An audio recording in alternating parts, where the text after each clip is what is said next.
everybody, welcome back to the boardroom, round 2. I'm Cuz, Senior Creative Director for Skate. Since the last episode of the boardroom, we had our first Skate Insider playtest. We hit our 15-year milestone, which is insane.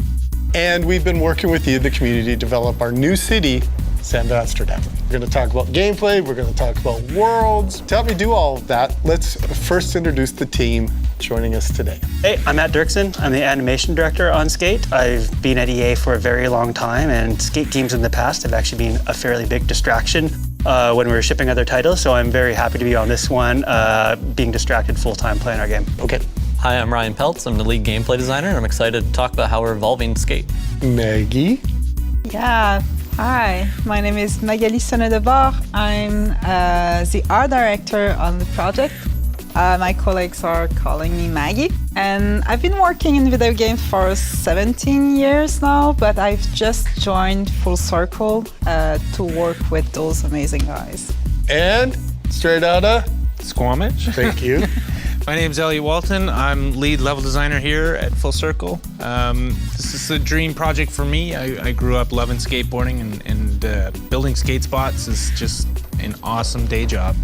So we're gonna dive into gameplay first with Ryan and Matt. But what we do want to talk about a little bit is that it's not exactly the same as before. It's a new iteration of the game. We're building upon our foundations, but it's not copy and paste at the same time. Right, yeah, we're starting with like the core of the old Skate games, right? We have the Flick It system, and we're evolving everything kind of from there.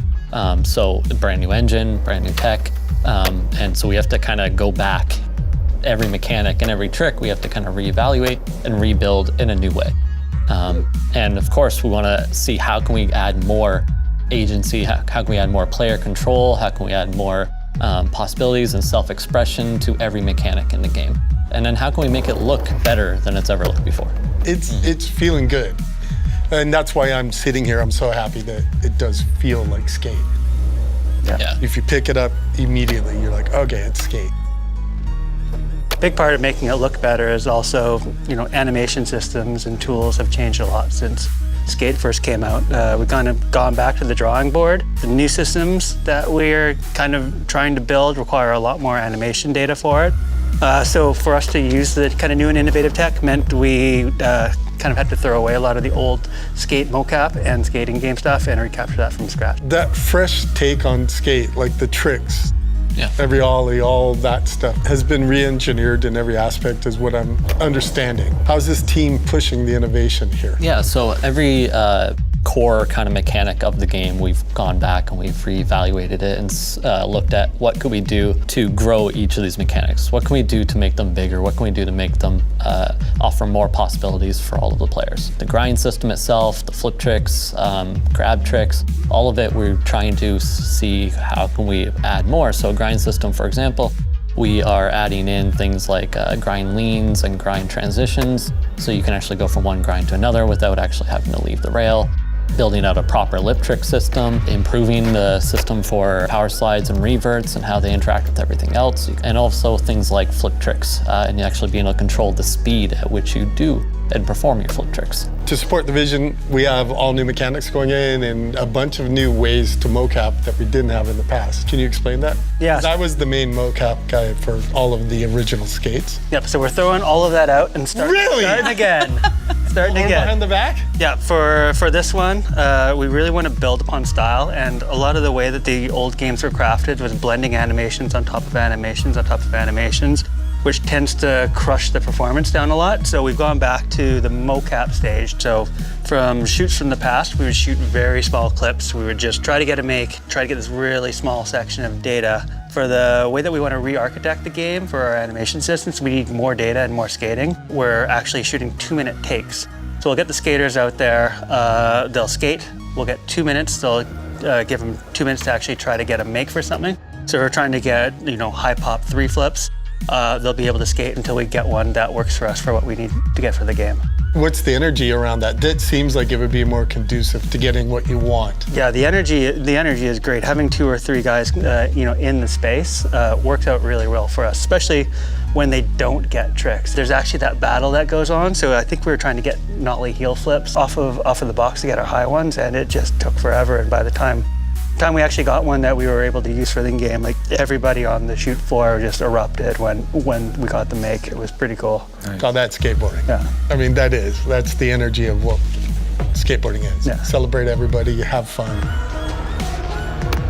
So as we close out the gameplay discussion, I'm really interested. Do you have any little secrets, any little nuggets of information you want to share with us? Nuggets of information. I think one thing a lot of players may have noticed already is that we're also starting to evolve our off-board gameplay. So while we're growing what we can do on the board, we're also growing what you can do off of it. And so a lot of this is focused on exploration, being able to climb areas that you couldn't climb before, being able to explore areas that you couldn't get to before. And a lot of things are just for fun. And what we want to be able to do, though, is mix that with our onboard gameplay. So we're not adding anything that doesn't also amplify what you can do with skating. So you can jump off of your board and swing onto a bar, fly off, and then land back on your board again, for example. All these things can be combined together just to create more possibilities and more opportunities for fun. I love it. So it's very fluid. Yeah, another big one that I like is the traversal system that we're building. You know, previous skate games, you weren't really able to climb obstacles. You couldn't hop a fence. You couldn't mantle up something to see what's on top of that roof. For this one, we're really widening the amount of places you can go and explore and climb to. So there are going to be a lot more vertical places for the players to get to and to find new skate spots. So we're encouraging trespassing.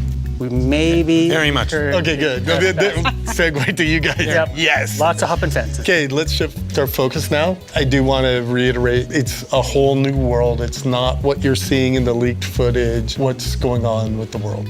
What players have seen in either the leaked footage or being a part of the playtest in the past was our first test world that we called Fun City. Our goal with Fun City was really to test out workflows, test out tool prototypes for the world team, as well as provide a city setting for all of our new activity designs and things that you do within the game itself. We always knew from the get-go we wanted our world to be an authentic, familiar setting to players, but that kind of thing takes a lot of time, a lot of effort to accomplish, and this test world basically gave us that breathing room to go back to the basics. It's pretty bittersweet to say goodbye on our end because we've been in there for a while playing and having a lot of fun as a dev team. But we're really excited to have this new world. We're really hoping it blows people away. It has changed the development of the game. We didn't have that back in the day where everybody came together and played as a big group of like 60 people, 40 people, 30 people at one time in an environment and tested out the gameplay. Yeah. And seeing and how you like are evolving the spots and stuff like that. So it's change really spots based on changes to the game. It's been a fun process so far.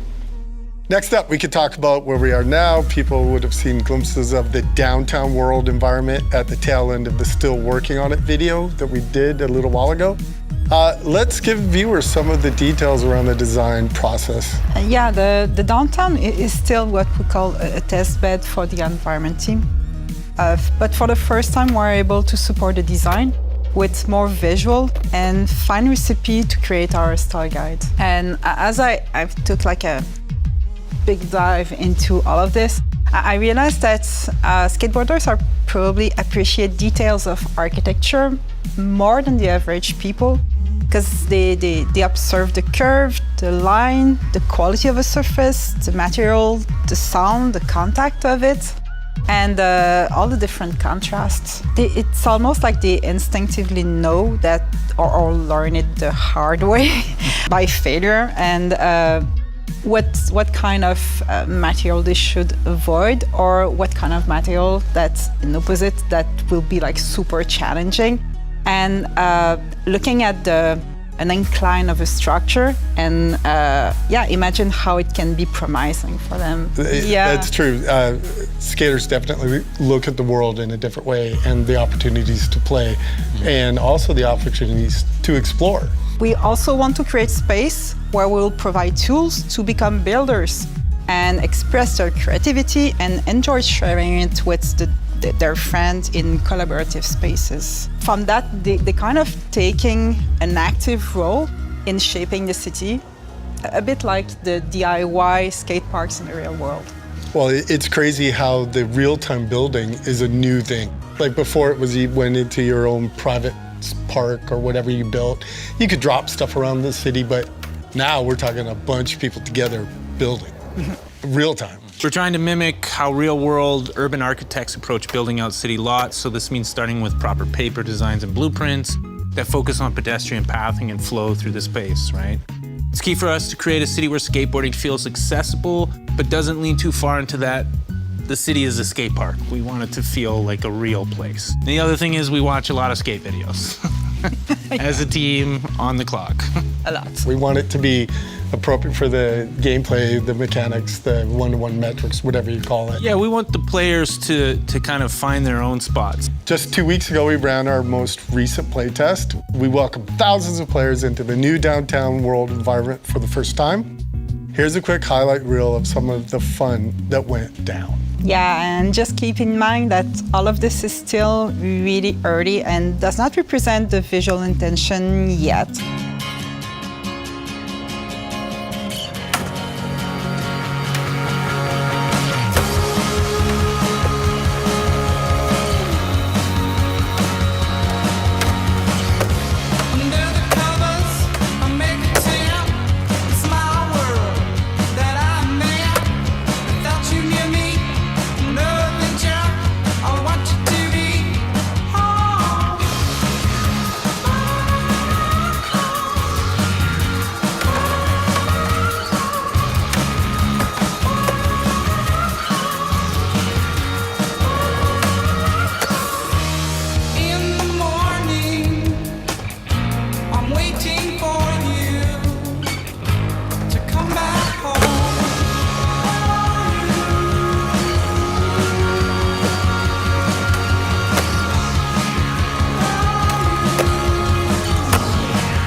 So I asked the gameplay team for some nugs. I'd love to ask you guys about what's happening. One of the main challenges is to build an evolving environment.